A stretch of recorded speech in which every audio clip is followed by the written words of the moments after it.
All right, I want to switch gears now and talk about an issue that a few of you, our viewers, have been asking us to shed some light on. It's an issue that not many news organizations are talking about at all, and this time it involves the Fort Calhoun nuclear plant in Nebraska. About 2 weeks ago, there was a fire inside the plant that at the time knocked out the cooling system in certain parts. Officials there say it was restored within about 90 minutes, but now there's cause for new concern.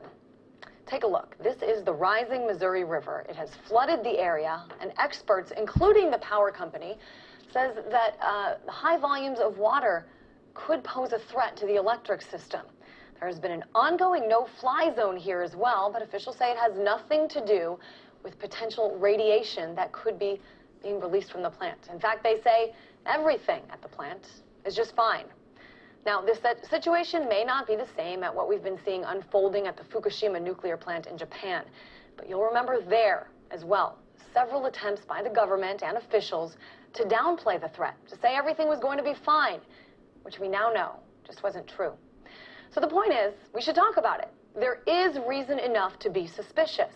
Joining me now is Tyson Slocum, director of the Public Citizens Energy Program. And Tyson, let's talk about this. What we're seeing in Fort Calhoun, the flooding around the nuclear plant, how much of a danger does this pose? Well, it clearly poses a risk because the Nuclear Regulatory Commission, which is the agency that regulates all 104 nuclear power plants in the United States, raised the level of concern level for this plant to almost to a critical level. So it's clear that regulators in Washington, D.C. are concerned enough to raise the level of concern. But the bottom line here is that the lack of public information about our nuclear power plants, particularly after September 11, 2001, it was designed to keep critical information about vulnerable energy infrastructure like nuclear power plants away from terrorism. But what it's done is keep this critical information away from us so that we, the public, lawmakers, and journalists don't have quick, easy, independent access to important information about the operations and concerns about these plants. And so part of the problem with this situation has been the lack of clarity in some of the public statements by the operator of the nuclear power plant and by federal officials. And so getting more independent access, I think, is going to be critical. But we do have some new information. In fact, a report just released today by the Associated Press, it was the culmination of a year-long investigation, found that there is a pretty tight, a comfortably close relationship, in my book, between the Nuclear Regulatory Commission and a lot of these power companies and the nuclear energy field in the United States. Basically, what this showed, this report, it was a very in-depth report. It showed that when you have things like, leaky valves, clogged up pipes, leaking radiation, instead of the Nuclear Regulatory Commission saying, all right, we need to figure out how to fix this, they say, you know what? The rules and regulations, they were just too conservative before. So let's... Hello everyone, welcome to Global Government News. Today is June 21st, 2011, and I'm Darko. This is part 4 of this news bulletin, the final video for today. My website's www.ggnonline.com. That's ggnonline.com. And I've been having some issues with as far as the quality here in the beginning with these videos and that, and bandwidth, because I'm not in my original location, so just bear with me with the little imperfections there. I think the information is the most important part here, so, and I know you guys understand that. So Northern Indian group protests Chinese Zhangpo Dam project, says members of the protest group. It says here, Jan Shetna Manch gathered on Sunday in India's northern city of Allahabad. It says they're protesting a Chinese dam project they say could harm their region. And it says here, Chinese officials have said they plan to build a hydroelectric power plant and dam up the Po River, known as the, says here, Brahmaputra River in India. The river starts in Tibet and flows down into India and Bangladesh. Opponents of the plan are concerned about the environmental impact the dam will have on agricultural and drinking water downstream. And it said they've asked repeatedly the federal government to stop the dam project that is being built on the river. It says, but no action has thus far been taken, so they're out protesting. And okay, so here we go. It says 12 things that the mainstream media is being strangely quiet about as of right now. The crisis at Fort Calhoun nuclear facility in Nebraska is number 1, has received almost no attention. by the national mainstream media. On June 7th, there was a fire. The official story is that the fire was an electrical switchgear room at the plant. The facility lost power to a pump that cools the spent fuel pool for approximately 90 minutes. According to Omaha Public Power District, the fire was quickly extinguished and no radioactive material was released. So the follow sequence of events is directly from the Omaha Public Power website. You can go and check that out. Number 2, most Americans are aware that the U.S. is involved in wars in Iraq, Afghanistan, and Libya. However, the truth is that the U.S. military is also regularly bombing Yemen and parts of Pakistan. And go in there and check that out. Number 3, the crisis at Fukushima continues to get worse.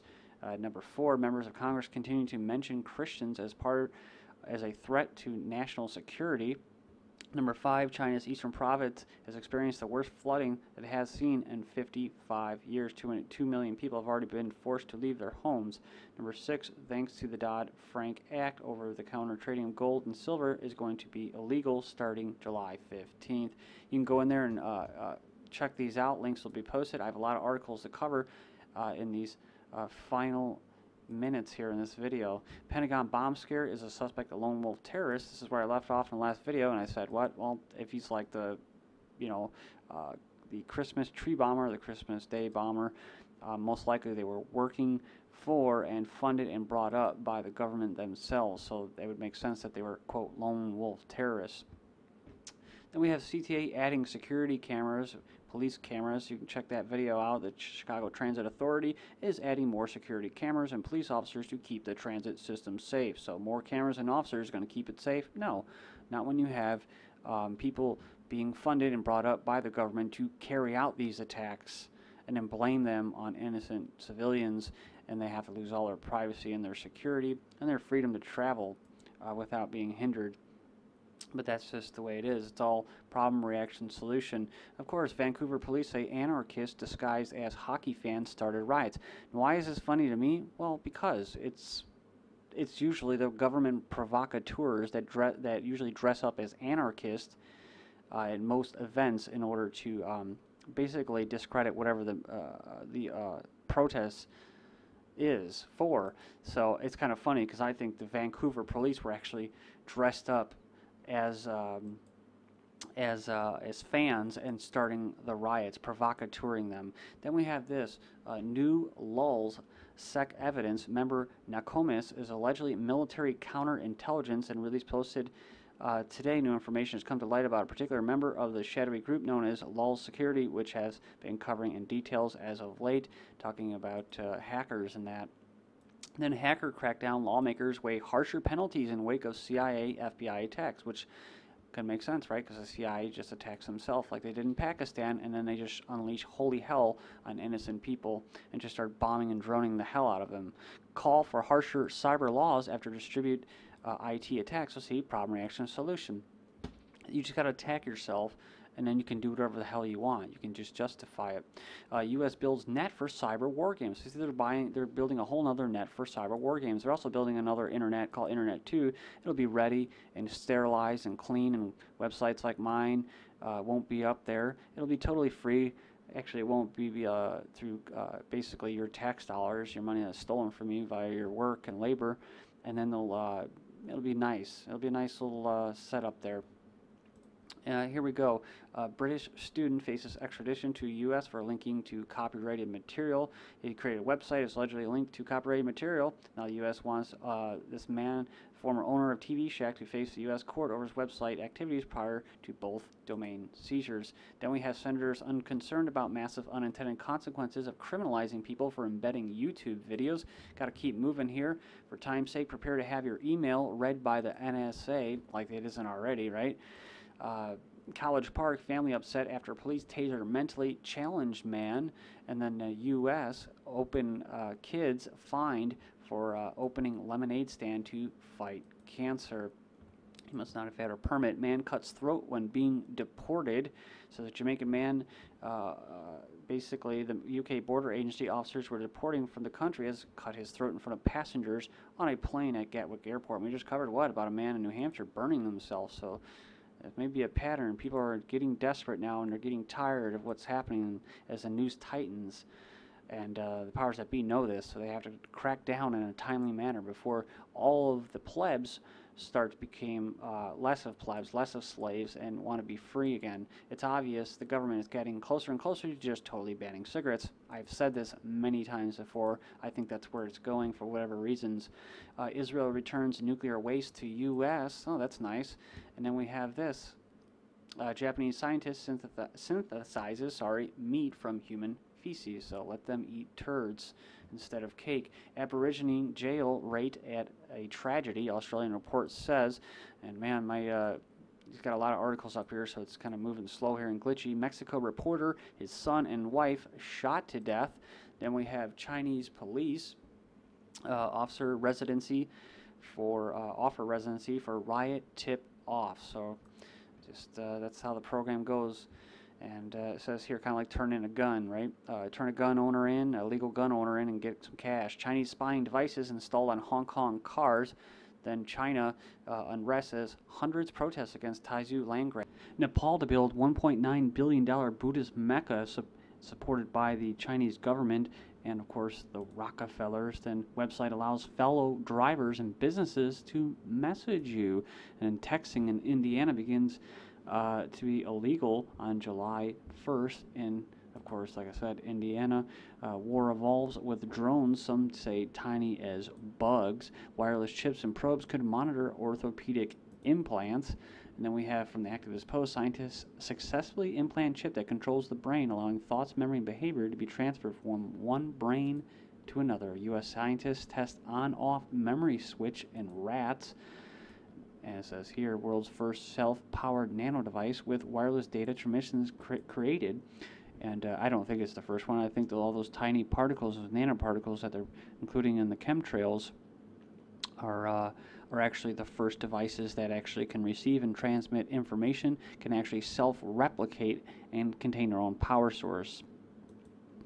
All right, internet freedom is a matter for the UN. Oh, well, approves second term for UN chief Ban Ki-moon. Of course, it's a private organization. It's not really a government. AP impact tritium leaks found at many nuke sites, and TEPCO filtering of tainted water begins at Japanese nuclear plant. Radiation is already killing babies. Then pesticide exposure affects fetuses' size. It says here, new plant disease linked to GM crops and pesticides that also sterilizes. Then state malls amends for sterilizations. Talking about a program back in the day, hoping that in North Carolina, hopefully they'll get cash payments soon. And like I said, all those people are getting sterilized from the GMO food or the vaccinations. Do you think they're going to get compensated? Hell no. More new mothers are opting to breastfeed, UK data shows. And of course, that's why, because this was official eugenics carried out by the government, right? Now everything's done privately and voluntarily. Unfortunately, people voluntarily kill themselves through eugenics. And this is interesting because I was just told, explain this by a friend about, basically breastfeeding. When mothers do that, it actually causes, basically for them to not be able to have children. So if they were to do this, it's a natural way of avoiding birth if you wanted to. So you can actually do it for about a good 2 years if you wanted. Wisconsin set to defund Planned Parenthood and slash family planning. Global rise in cancer costs $300 billion in 2010. Harvard economist says, why? Because cancer is a business. That's why there's no freaking cure. Driving with open window boosts skin cancer risk. Right, more bullshit. Disposable coffee cups, carry-out containers filled with cancer-causing agents. Now, yeah, they could cause cancer, but it's a lack of nutrients, lack of certain nutrients, I'll say. Medicare claims show overuse for CT scanning. Then FDA ignored evidence that CT scans are killing 14,000 Americans a year from cancer. FDA finally admits chicken meat contains cancer-causing arsenic. Formaldehyde now officially listed as cancer-causing. Scientists develop new approach for cancer vaccine. Vaccine hope for prostate cancer sufferers. Then drug firm cuts vaccine prices to the developing world. I wonder why. It's eugenics. Stealth vaccine law allows children to consent to vaccines. Then we have scarlet fever hits Hong Kong. West Nile hits Illinois. Peru approves 10-year ban on GM crops. And don't blame the veggies for deadly E. coli outbreak. It's factory farming. Pollination of crops and wild plants threatened in Sweden. Common ingredient in commercial breads is derived from human hair harvested in China. New little ice age underway, then world's ocean in shocking decline. Then the Marines have the biggest exercise ever in the East Coast, and Knights Templar heirs demand apology from Vatican.